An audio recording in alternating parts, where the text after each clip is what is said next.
Everyone please silence their phones. I'm just joking. Good evening, everyone. I hereby call this regularly scheduled session of the Logan County Board of Education to order.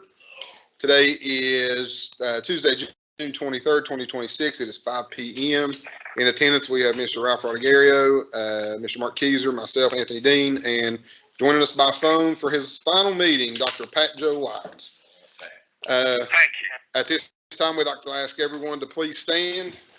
And Pat Joe, I'm going to ask you to lead us in the pledge, brother. Okay.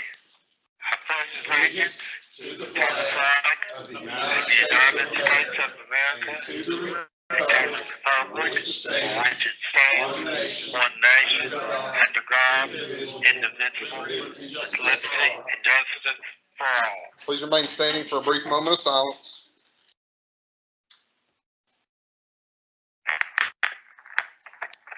Thank you very much. You may be seated.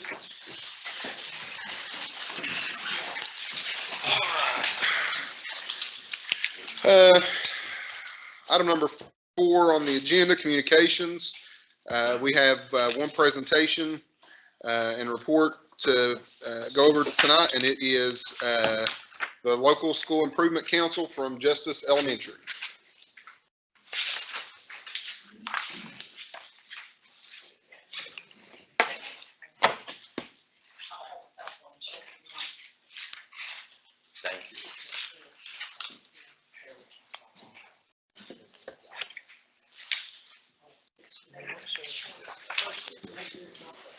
Cool. Thank you again.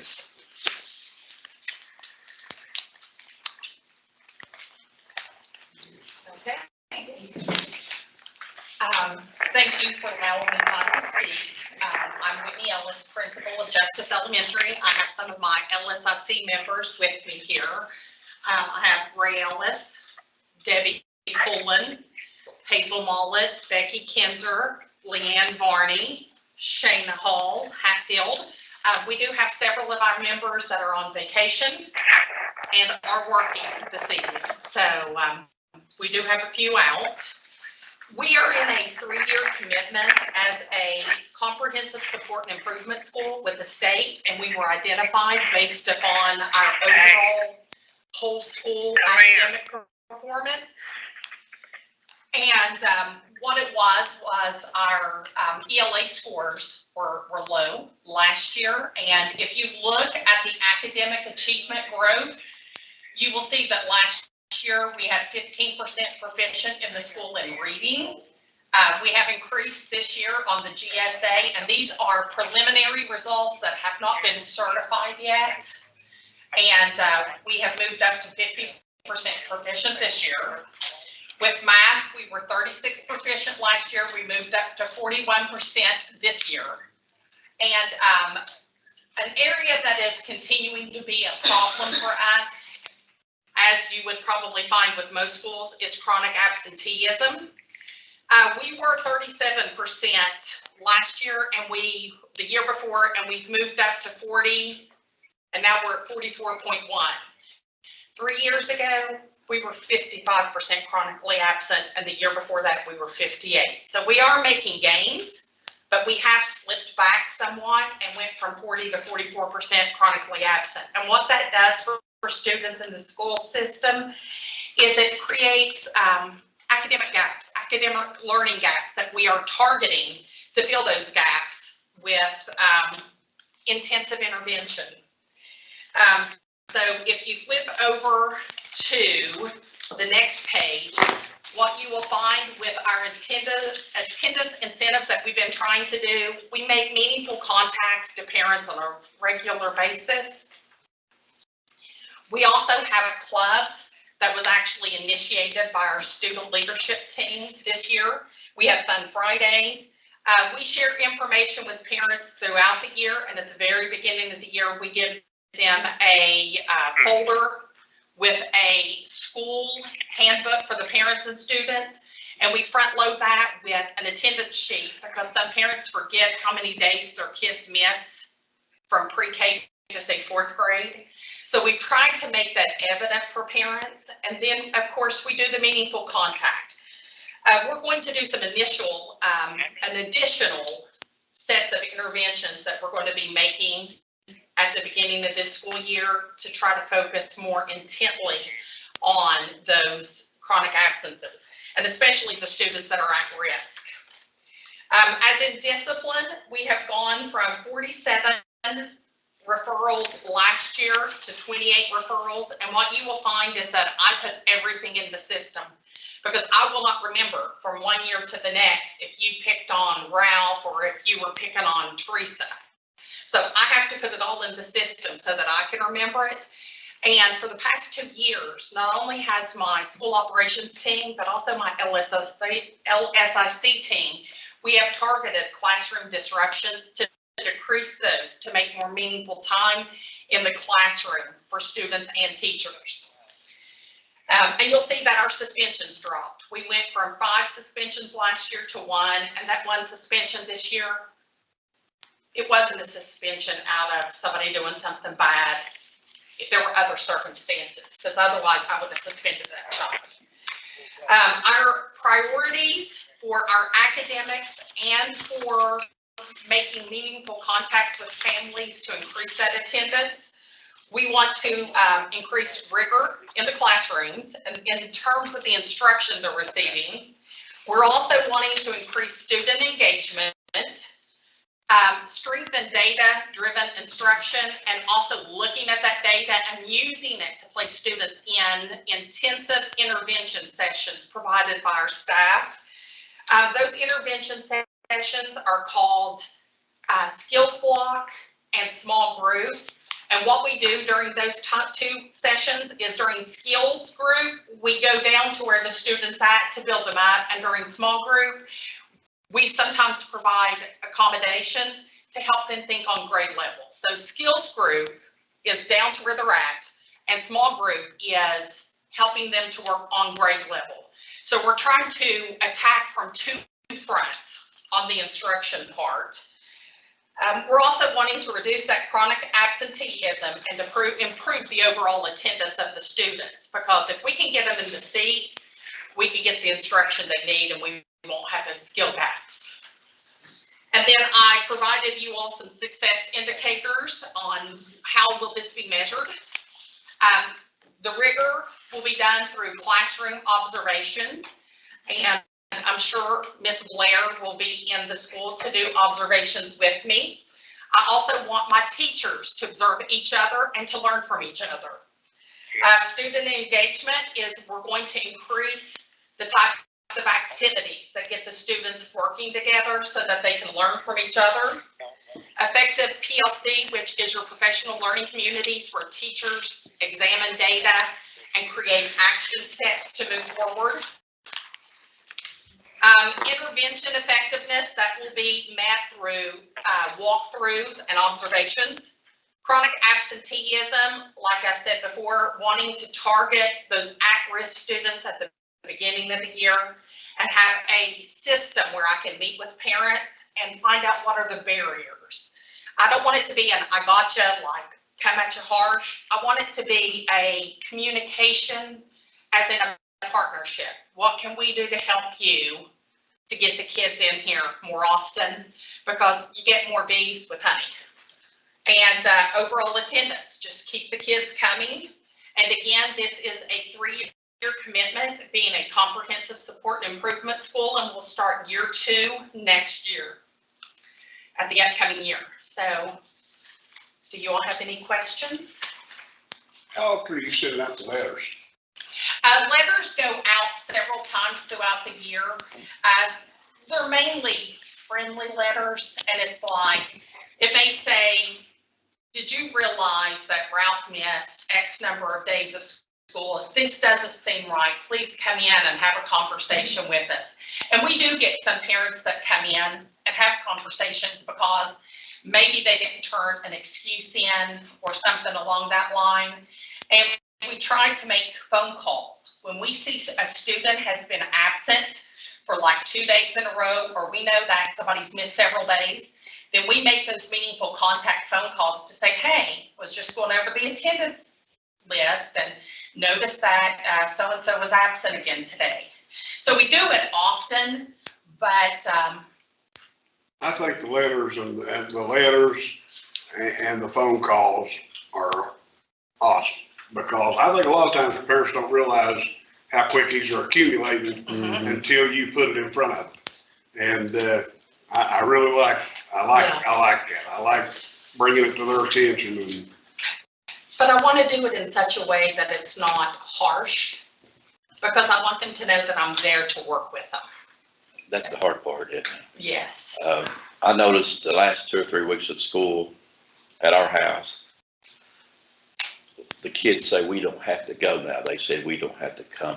Does that contribute to the percentage of the absentee, or is it not counted after a certain point? No, absenteeism is all the way up until the very last day of school. Now, I can't speak to what other schools do, but I can tell you that my staff, we set up really fun incentives throughout the last several days of school to increase them wanting to come. So to kind of bait them in, get them in, make it fun, you know. What do you do? Give me an example. We've had a field day. Okay. We had a field day outside. The last day of school, we took them for several hours to the park pool. We had field trips that were Saturday field trips so that it doesn't cut into instructional time throughout the week. So we took them to Dollywood, I think it was May 30th, and then 2 weeks before that, we took 3rd and 4th graders to COSA. So we're trying to make those incentive-based, good attendance, good behavior type trips to make them want to be at school. But then we also do like little silly things like Fun Fridays. They may, like the last 20 minutes of a Friday, if you've been to school all week, your attendance has been good, then we may take them outside and there's special little activities outside for them to engage in and to do. My counselor purchased big giant Connect Fours. She purchased a basketball rim that counts how many shots 2 people make against each other. So we're trying to do incentive things that make them want to be there. Robotics, we had an art club they had. So we're trying to make it to be like, oh man, if I go every day this week, then I get to go to clubs. So you kind of word it, they got to come every day to be able to celebrate, not just that day. Yeah, and if a student has missed a lot, what we do is if a child doesn't get that incentive, then I would meet with them with my Title I teacher. His name was Mr. B. And we would set up goals to help that child be successful in the next coming week to where they could earn that incentive. I got you. Great ideas. Pat, Joe, you have any questions? No, it was excellent Yeah, I'm very impressed with the strides you've made on the academic side. That's been obviously a goal across the county. So those numbers look really good. Yeah, if somebody could come up with the cure for chronic absenteeism, they'd fix the majority of the problems in our schools, I think, because I think that's where a lot of it stems from. You know. For 2 years, we've worked hard on the skills block and the small group. And we've been really tracking that data hard and trying to move those students around and not keep them in a group they didn't need. Yeah. So we've been working on it for 2 years really hard. And this group of individuals that are leading us now, they have the same drive for that skills block. I know that Miss Blair, we call it win time, and she does too. And that's a big push that she has also, is trying to have intensive intervention to bring those students up. Yeah. did you have to put any special emphasis on the ELA to get the jump you got? Or was that a focal point, or did it just happen to play out that way? If you talk to Becky Kinzer back here, she'll tell you that if you focus hardcore on one, sometimes you dip a little in the other, and we hardcore went after reading this year. And that's why our math didn't fall, but our math didn't go up as high. So we did put a hardcore on phonics and vocabulary and comprehension this year in skills and in win time. I think that's kind of a trend we've been seeing, though, is we've been seeing greater strides on the ELA side, and math is kind of lagging a little bit. And I know, once we get up into the secondary school system, a lot of that is getting certified math teachers. I mean, that's just a problem on the secondary front. But on the elementary side, I think that's kind of are you seeing that too? Yeah, it's You'll just, find in elementary, a lot of the math problems, you can ask these ladies over here that teach, a lot of the math problems, there's reading problems. yeah, And if you struggle with reading, not only are you It's going gonna to struggle translate with the word problems, but you're not going to be able to set up the math right. So, we did push hard in reading this year. anybody else have anything? Appreciate you. Thank you very Thank much. you. We appreciate the Great presentation. Thank you. Can we give them a few minutes if they want to light out? All right, we'll give you guys a couple minutes to light out if you want to. Thank you for coming. Appreciate you. Appreciate you guys. Keep up the good work.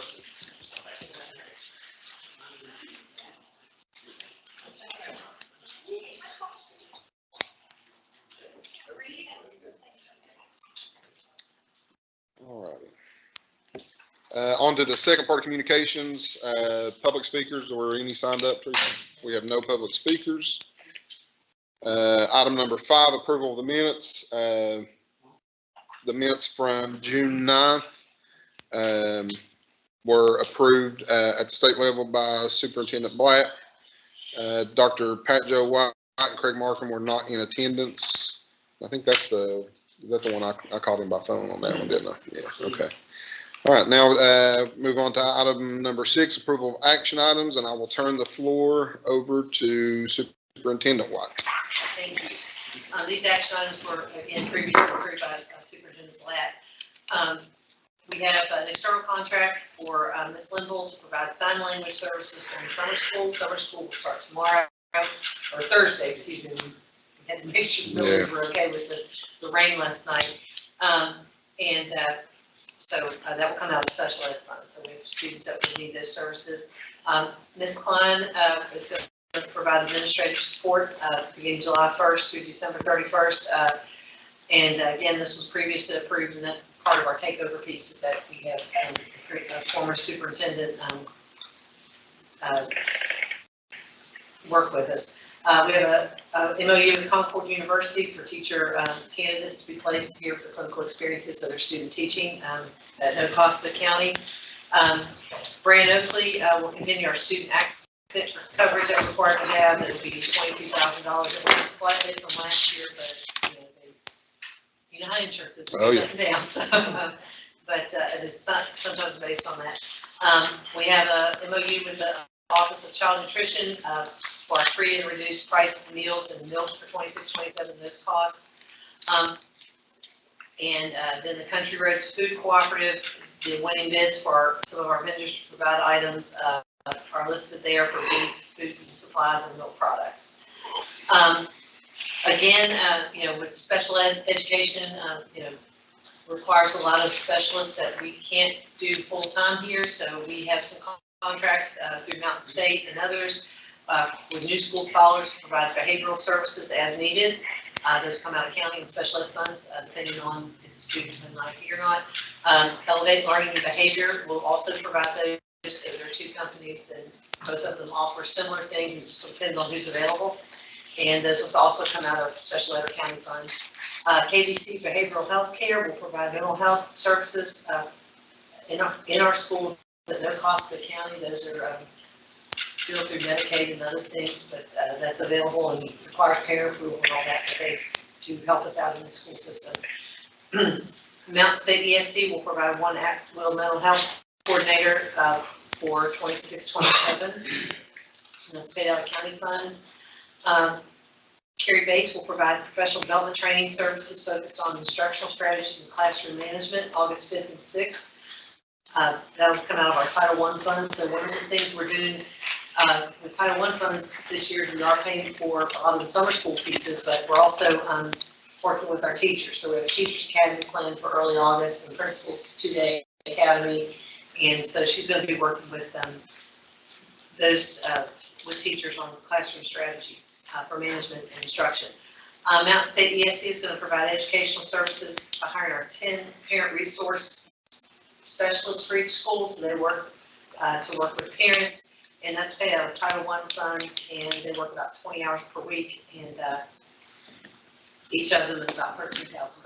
So that's, again, Title I funding. Part of Title I is to have parent involvement, so we have these resource specialists that work with the school. Holding Elementary are traveling today, maybe coming back. They attended the National Beta Convention. It's the littles version, the older kids version was last week, and I'll share some good news about that in a little bit.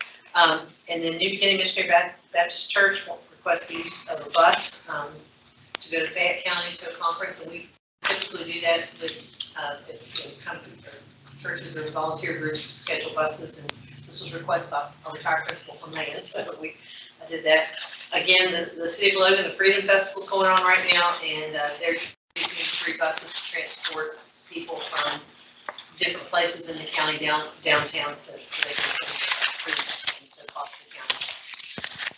We didn't have any budget supplements or transfers this time.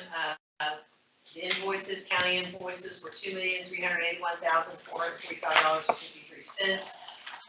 CTE expenses, $14,559.84. Food service, $6,022.95.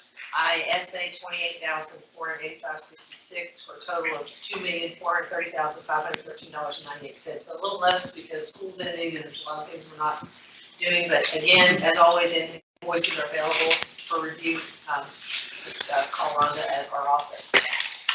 Personnel schedule. I'm here employed in athletics, a professional assistant football coach at Logan High. We had 2 resignations for Logan Middle and Logan for basketball and volleyball. We've employed some substitutes listed there, and extended some contracts, basically to get some work done that we needed done by the end of the year, to have additional support, especially like evaluations of special ed students, and to get some end of the year things done for principals. And Catherine Ellis, we're going to change her contract from 230 days to 240 days beginning July 1st, and that's because she does Title I and pre-K things, but she also is kind of our summer school coordinator and keeps all that going, so we get to have her some extra days. There's a correction, Leanne Markham will stay at 4th grade at Logan Elementary. And then we had some resignations listed there. Another correction that the effective date was incorrect on the previous agenda. We have a retirement at Buffalo Elementary. And I'm not going to read the 90-some names, it's over 133 names of the new substitute renewal contract. So that's good news for us that we have an active pool of substitutes listed there. Summer school, as student participation allows, we've hired subs for that if needed. And then we have some transfers, and those are listed there as well. And again, we'll be continuing to post jobs through the summer as the RIF and transfer season, and as we look at numbers, in some cases we might have to hire some people back, that sort of thing. But we're really excited about that. Service personnel, we've employed bus operators and substitutes for maintenance and handymen, and we had some corrections there as well. We changed some start dates on a couple of people, and we had some resignations, retirements, and again, another pretty 30 list of substitutes for service from secretaries, maintenance, custodians, cooks, bus drivers, and aides, and 5 transfers as well. So, I see we were advertising up at the mall. yeah, we have a bus up at the mall. Yeah, we usually do that every year. Just about every county has one somewhere. Productive, I mean, that's a That's good, a great place for tool. it. I've sent several people by the bus, tell them to get that number. Okay, so that's our personnel schedule, and like I said, it's previously been approved.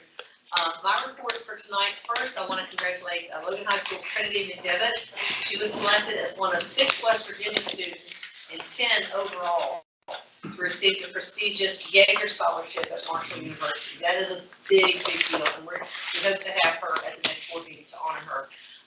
What this means is Trinity, she plans to major in English. The scholarship includes tuition, room and board, and I think even, I used to call it pizza money with my kids. Wow. They even get some money for spending, and a summer to study abroad at Oxford University. Wow. That's just amazing.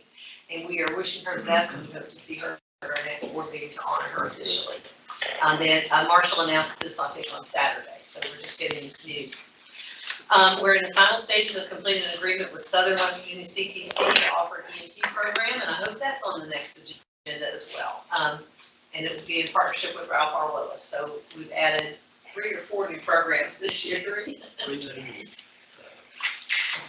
leaders. And Future Leaders is coming up here as well. So we were able to keep that and just have it at one location. Summer school will begin Thursday for the students. We're scheduled to start tomorrow, but due to the weather last night, we need to inspect all the buildings and make sure there weren't any water issues. We talked a little bit about Holden Elementary being at their Beta Club convention. Logan High School's Beta Club traveled to Nashville last week to compete nationally, and we had several students placed in the top 10 nationally from Logan High. Kenzie Long placed 5th place in painting. Abigail Hogan, 8th place in mixed media art, and Danielle Stone placed 8th place in 10th grade U.S. history. So I guess it's some sort of thing they had to do with U.S. history. But again, and we had many other students placed, but these were our 3 that placed in the top 10. So and once again, Beta is such a positive thing for kids. And we heard some great stories about how these kids made new friends with, and some kids that were kind of shy and stayed offish in the group now have a bunch of lifelong friends after going to this concert. Do we do like certificates or anything for like these high achievements or? Yeah, we can.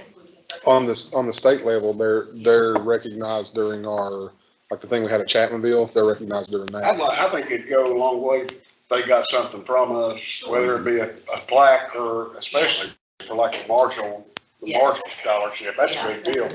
And the Beta also, but just something, in recognition, acknowledge them a little bit. I think that'd go a long way with them. I think that's a great idea. We can certainly make that happen. And again, I talked about students from Holden are attending this week. I want to congratulate the Logan High baseball team for being the runner-up in the state baseball tournament. They played hard. I went down and watched them, and it was they represented us well. And in terms of their sportsmanship and how they participated. We did have some fun, minor flooding today. According to the weather, we had 5 inches of rain in a few hours.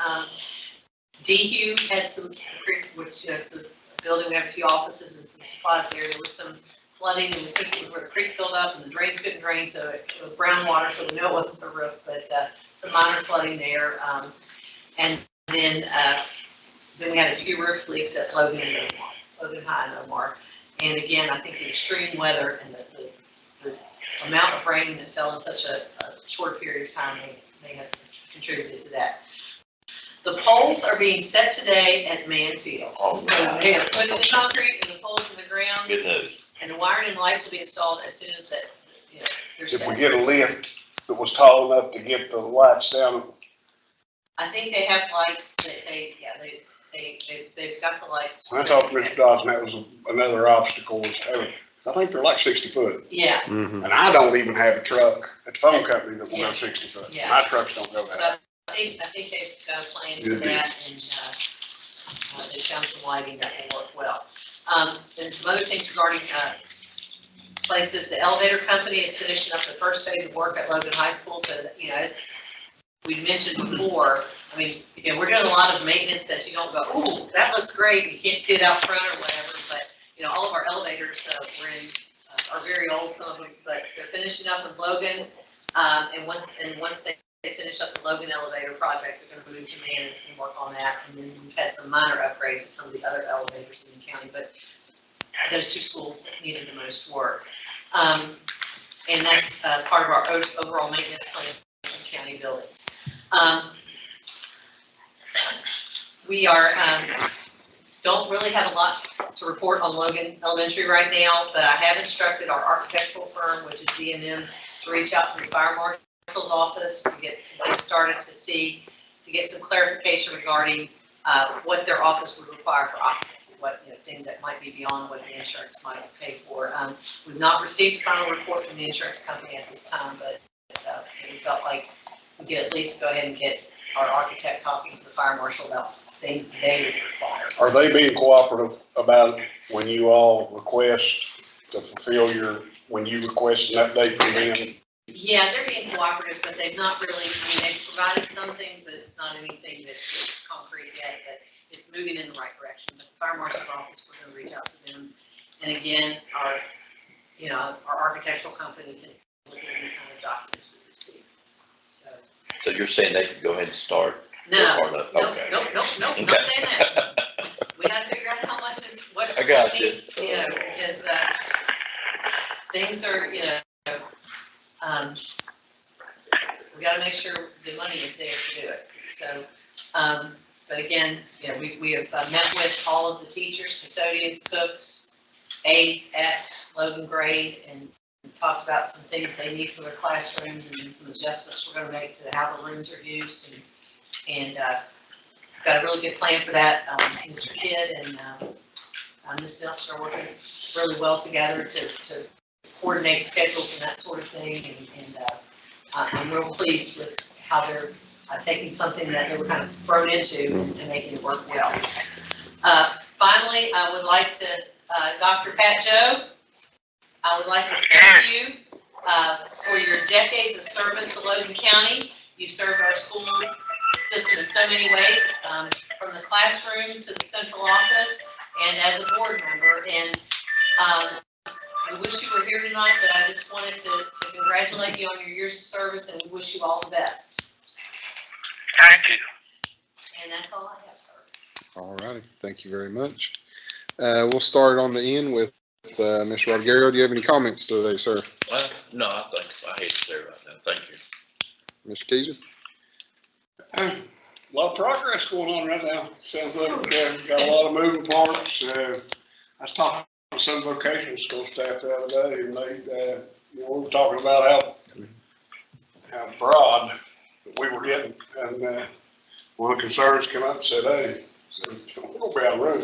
You'll never be out of room. We got land till I'll be out of room. We make this place go, and we get enrollment up. We'll make room."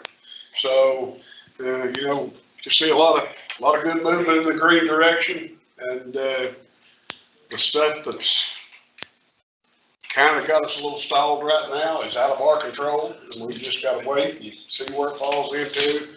And I know we're chomping at the bit to hear the results as much as anybody else.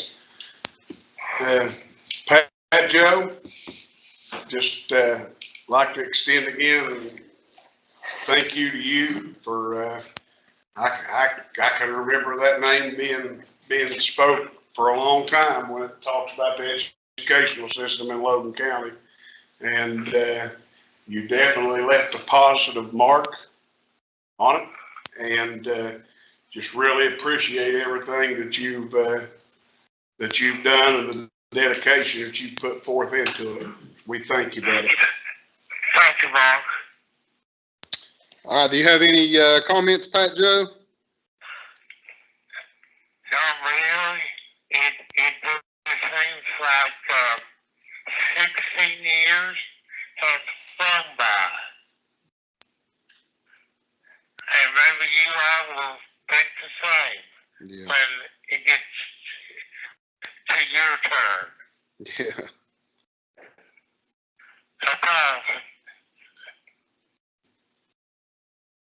We appreciate you, Pat Joe. Thank you. Yeah, on a personal note, Pat Joe's the only one that is still on the board from when I got on 4 long, short years ago.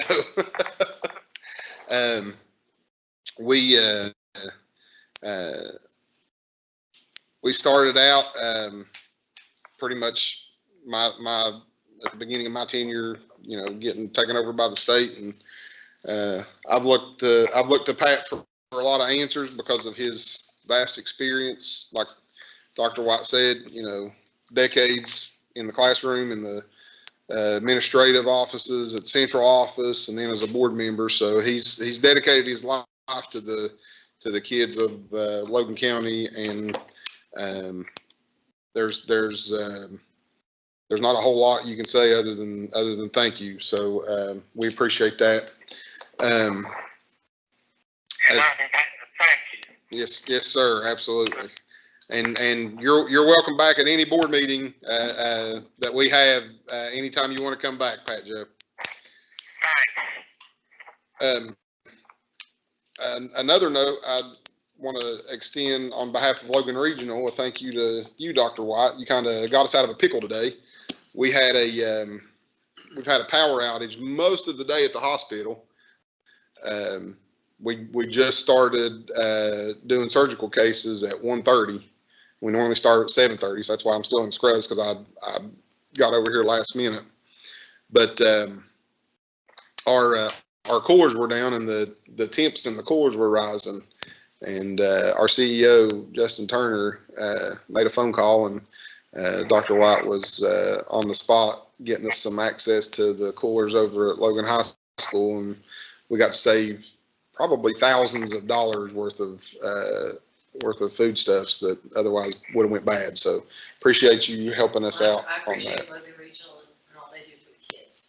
Yeah, Logan Regional's done it. They do a fantastic job and supporting our school system, and I couldn't be more proud to be associated with that organization. Partnerships we have like that, the better we are. Absolutely. Anytime that we can get through to the community through partnerships with employers and different civic groups, it helps the community, it helps the schools. It just it's a win-win for everybody involved. Hey, I got one more thing. Yes, sir. If anybody, we had the bad weather, Mhm. and if we've got any of our students out there that suffered catastrophic loss over this thing, I'm sure that if they reach out to us, we can do what we can and try to help out all we can. I hope nobody took it bad this time, but I would say by looking at some of the stuff, we've had some people get flooded pretty bad this time, so just trying to think about them a little bit. All right. I'd like to tell Pat, hey, Pat Joe, Yeah, I forgot to tell you, we'll miss you here, bud. We appreciate you. thank you. All right. Sir, I will get with you after where you didn't get a sign up in time. Policy doesn't permit us to hear you out, but I'll get with you as soon as the board meeting's over. Okay. As far as announcements go, the only announcement we have is the next board meeting. It's our special statutory meeting of the Board of Education. It'll be held on July 6, 2026 at 5 p.m. here in the Ralph R. Willis Career and Technical Center. That's our organizational meeting and our election of officers. It'll also be when our two new board members are sworn in, and I'll be re-sworn in for the 26 through 30 term.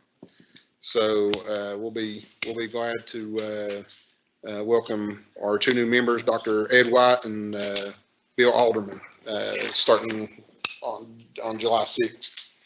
There being no further business before this board, I need a motion for adjournment. Pat Joe.